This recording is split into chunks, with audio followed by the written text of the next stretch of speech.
17 camels and 3 sons.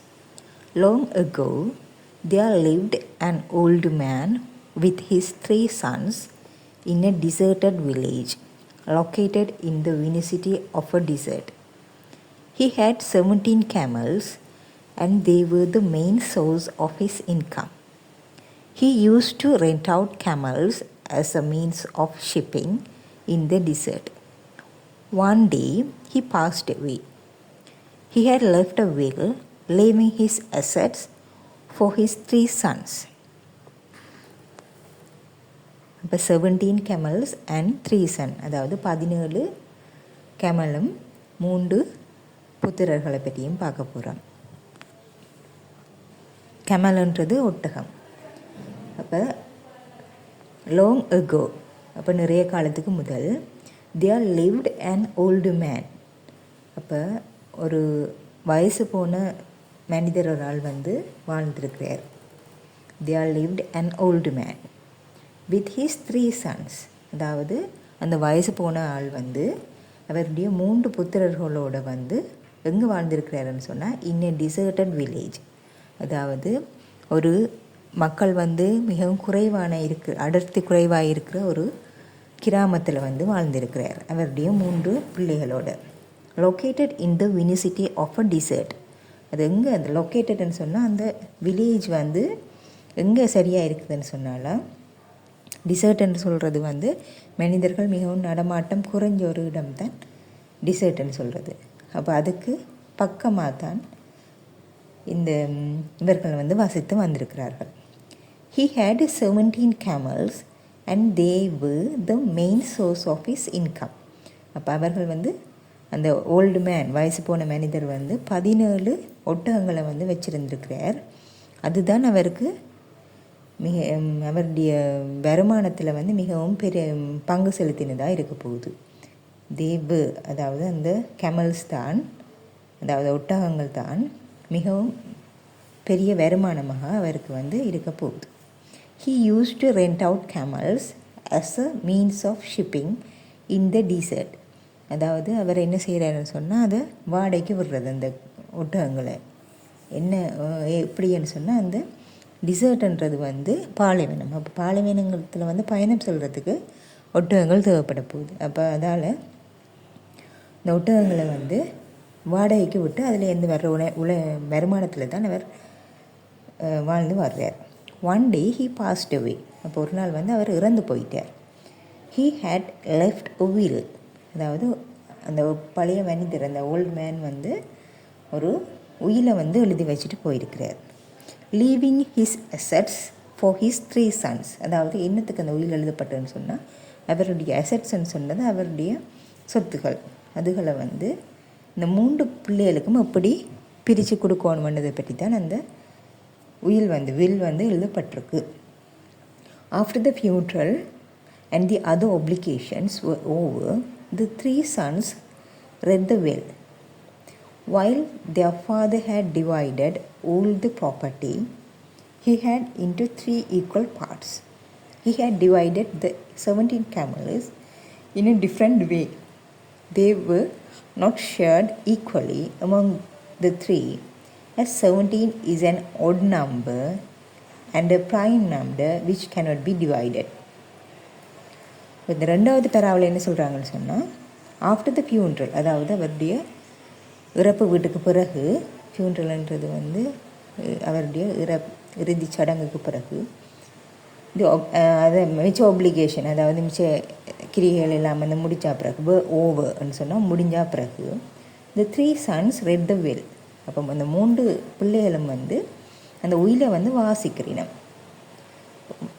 While their father had divided all the property. அதாவது அவருடைய அப்பா எல்லா சொத்தையும் 3 வடிவாக பிரிச்சிருக்கிறார் சொல்லப்படுது. He had into 3 equal parts. அப்போ மிச்ச சொத்துக்கள் எல்லாம் வடிவாக 3 ஈக்குவல் பார்ட்ஸாக பிரிபட்டிருக்கு.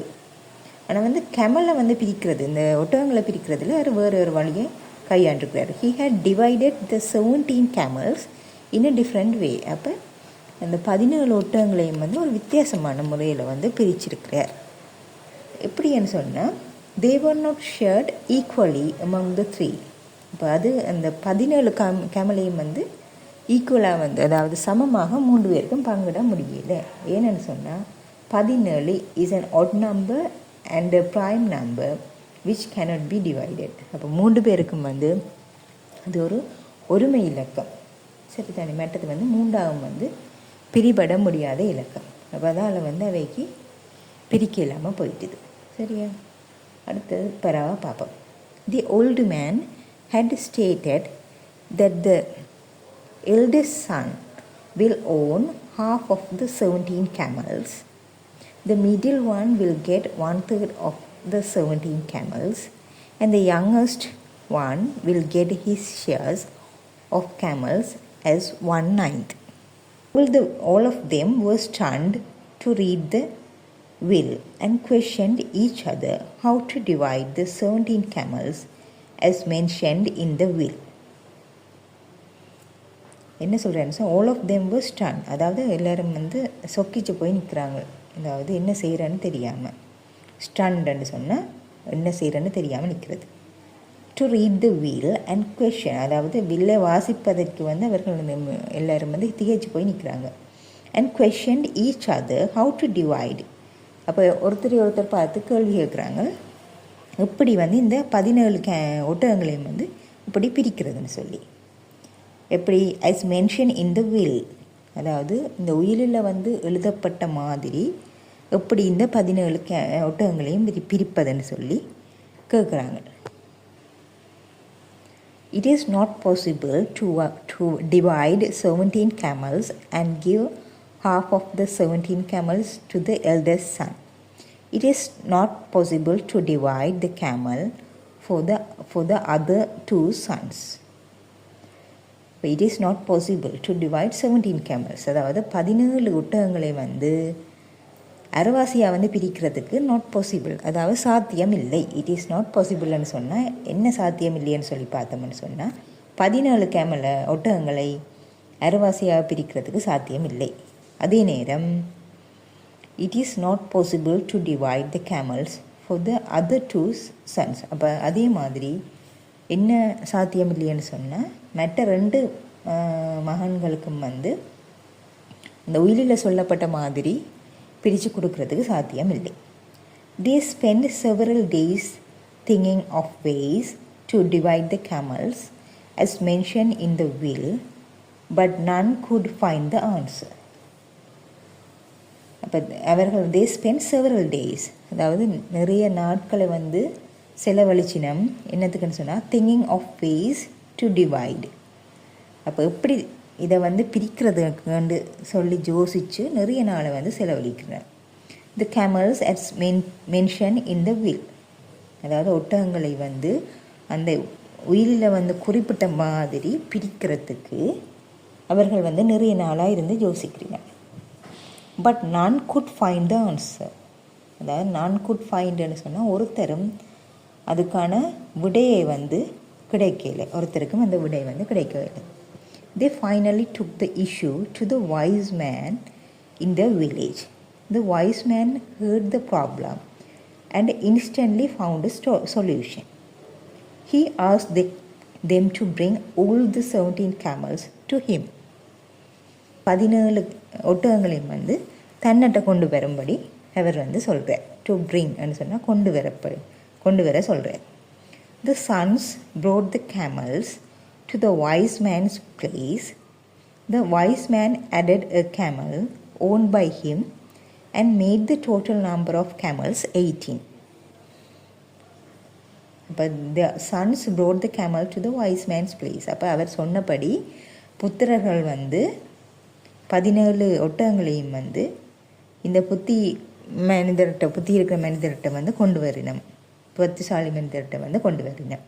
இந்த வாய்ஸ் மேன், இந்த புத்திசாலி மனிதர் வந்து என்ன செய்கிறாருன்னு சொன்னால் அவர்கிட்ட இருக்கிற ஒரு ஒட்டகத்தை வந்து இந்த 17ஓட சேர்த்து அவர் என்னத்தை மேட் பண்ணுறாருன்னு சொன்னால் டோட்டல் நம்பர் ஆஃப் கேமல் வந்து 18 மேட் பண்ணுறாரு. அதாவது 17 + 1 18 வந்து அதாவது டோட்டல் நம்பரை வந்து முழு தொகையும் வந்து 18 மாற்றுறாரு.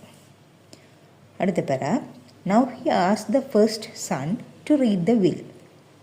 As per the will, the eldest son got half of the camel, which now counted to 18/2 9 camels. The eldest one, got 9 camels as his share.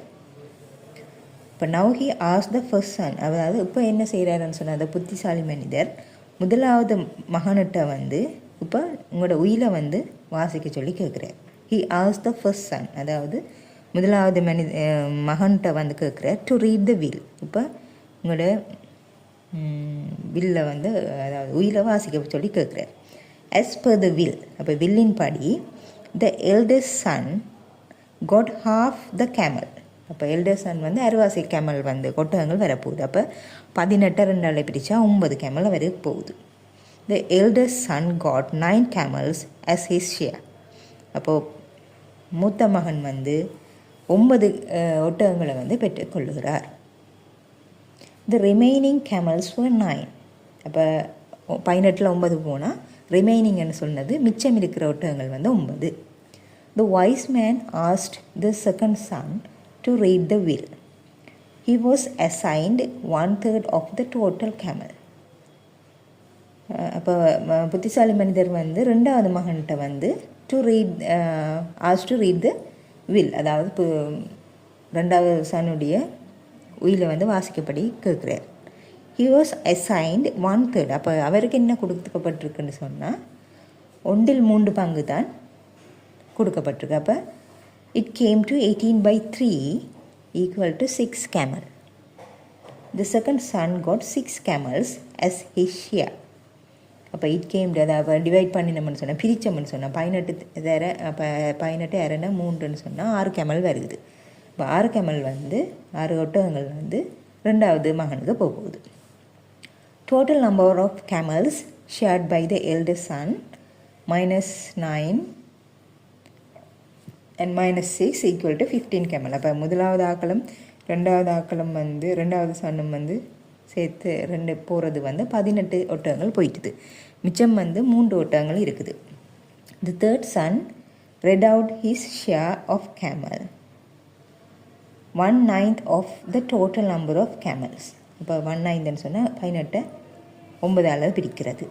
அப்போ 18 9ஆல் பிரித்தா உங்களுக்கு 2 கேமல் வரப்போகுது. The youngest one got 2 camels as his share. இப்போ அகலம் கடைசியால் வந்து 2 ஒட்டகத்தை வந்து எடுத்துக்கொள்கிறார். Total there were 9 + 6 + 2 camels shared by the brothers, which counted to 17 camels. அப்போ மொத்தமாக வந்து டோட்டலி there were எத்தனை 17 கேமல்ஸ் வந்திருக்கு ஷேர்ட் பை த பிரதர்ஸ். அப்போ பிரதர்ஸுக்குள்ளே வந்து அதாவது புத்திரர்களுக்குள்ளேய வந்து பங்கிடப்பட்டது வந்து 17 camel. Now the 1 camel added by the wise man was taken back. இப்போ புத்திசாலி மனிதரோட கேமல் உண்டு ஒரு ஒட்டகம் வந்து முதல் வந்து இவன் அந்த 17 ஒட்டகத்தோடு சேர்த்தவர் இப்போ அந்த ஒட்டகத்தை வந்து திருப்பி எடுத்துக்கொள்கிறார். The wise man solved his problem smartly with his intelligence. அதாவது புத்திசாலி மனிதர் வந்து அந்த பிரச்சனையை வந்து மிகவும் ஸ்மார்ட்லி, அதாவது மிகவும் வைஸாக புத்திசாலித்தனமாக இன்டெலிஜென்டாக மிகவும் ஒரு புத்தி கூர்மையோடு வந்து அதை தீர்த்திருக்கிறார். Intelligent is nothing but finding a common ground to solve an issue. In short every problem has a solution. அதாவது இன்டெலிஜென்ஸ்ன்றது வந்து ஒன்றுமில்லை, என்னென்னு சொன்னால் ஒரு சொல்யூஷன், ஒரு பிரச்சனையுடைய ஒரு சொல்யூஷனை கண்டுபிடிக்கிறது தான் இன்டெலிஜென்ஸ் என்று சொல்கிறது. அதாவது இன் ஷார்ட், அதாவது இன்னும் சுருக்கமாக சொன்னால் every problem has a solution. ஒவ்வொரு பிரச்சனையும் வந்து ஒரு சொல்யூஷன், அதாவது ஒரு தீர்வு வந்து இருக்கும். இப்போ